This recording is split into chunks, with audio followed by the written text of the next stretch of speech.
किरण ग्रोवर की ओर से आप सबको नमस्कार। चलते हैं कहानी मंच की ओर। आज की कहानी जिसका शीर्षक है 40 साल की तपस्या का ब्याज। कहानी शुरू करती हूँ दोस्तों। सुनो सुनीता, आज महीने की 5 तारीख हो गई है। मेरा जीवन प्रमाण पत्र भी जमा होना है, पेंशन भी निकालनी है। मैं बैंक जा रहा हूँ, लौटने में थोड़ी देर हो जाए तो घबराना मत।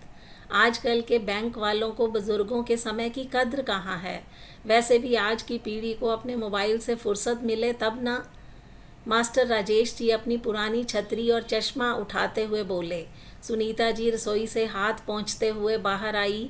अजी, इतनी धूप में धक्के खाने की क्या ज़रूरत है। 40 साल तक इस शहर के आधे बच्चों को आपने पढ़ाया है। आपके इतने सारे विद्यार्थी बड़े बड़े अफसर बन गए हैं, पुलिस में हैं, बैंकों में हैं। किसी को फ़ोन क्यों नहीं कर देते? 1 मिनट में आपका काम करवा देंगे। राजेश जी ने व्यंग्यात्मक मुस्कान के साथ सुनीता की ओर देखा। सुनीता, तुम आज भी पुराने ज़माने में जी रही हो। वह दौर और था जब गुरु को भगवान का दर्जा मिलता था। आजकल के बच्चे स्कूल से निकलते ही गुरु का नाम भूल जाते हैं। उन्हें क्या पड़ी है, एक रिटायर हो चुके मास्टर राजेश का काम करवाएं। उगते सूरज को सब सलाम करते हैं, ढलती शाम को कौन पूछता है।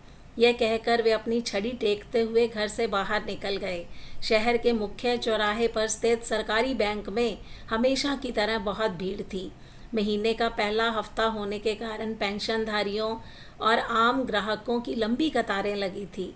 मास्टर राजेश जी ने बैंक के अंदर कदम रखा तो शोर से उनका सिर चकराने लगा। उन्होंने गहरी सांस ली, काउंटर नंबर 3 की तरफ बढ़ गए।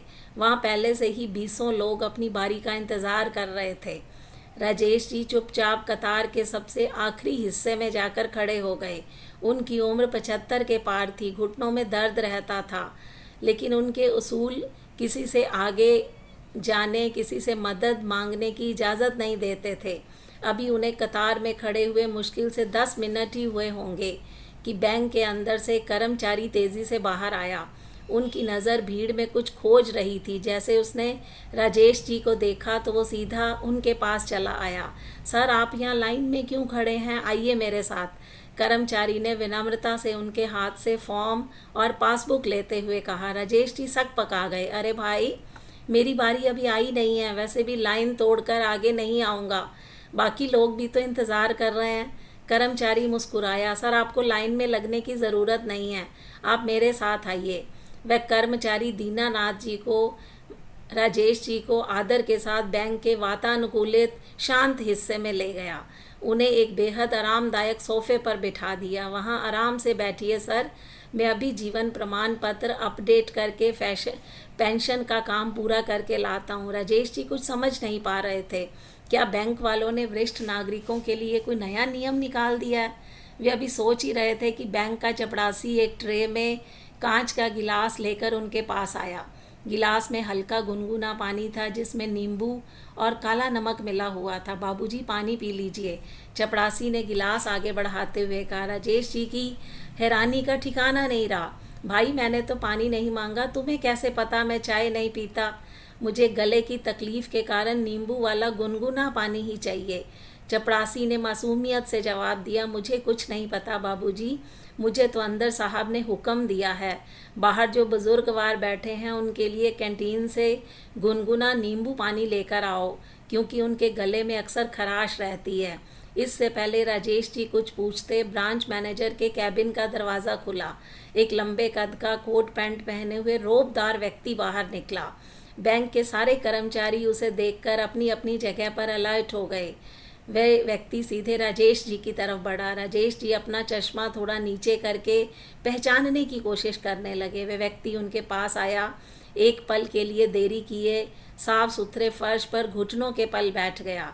राजेश जी के दोनों पैर अपने हाथों में लेकर अपने माथे से लगा लिए।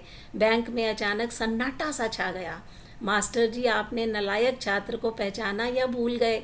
उस व्यक्ति ने जब सिर उठाया तो राजेश जी की आंखों में आंसू थे।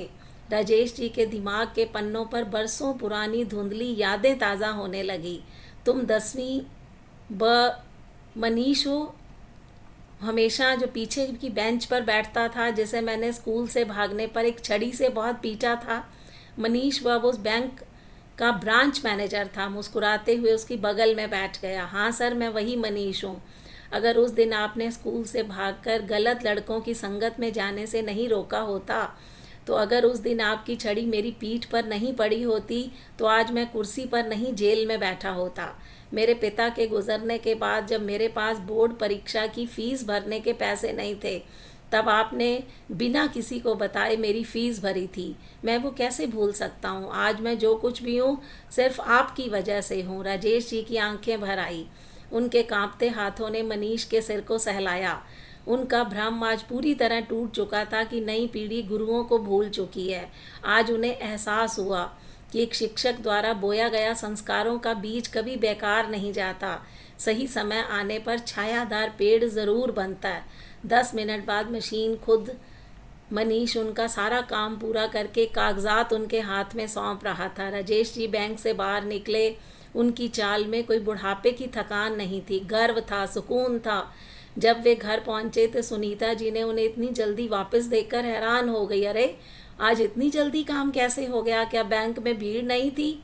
सुनीता जी ने पूछा। राजेश जी ने नम आंखों से मुस्कुराते हुए जवाब दिया, भीड़ तो बहुत थी सुनीता, पर आज मेरी पेंशन से कहीं ज़्यादा बड़ी दौलत मिल गई। आज मुझे मेरे 40 साल की तपस्या का ब्याज मिल गया। क्या आपके जीवन में ऐसे गुरु या शिक्षक रहे हैं जिनकी डांट या मार्गदर्शन ने आपकी ज़िंदगी बदल दी हो? क्या आप आज भी उन्हें याद करते हैं? अपने विचार और अनुभव मेरे साथ ज़रूर साझा कीजिए।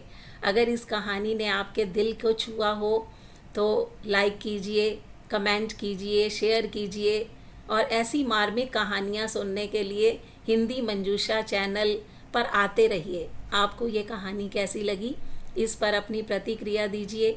हिंदी मंजूषा चैनल को सब्सक्राइब कीजिए। मिलते हैं अगली वीडियो में। तब तक के लिए नमस्कार।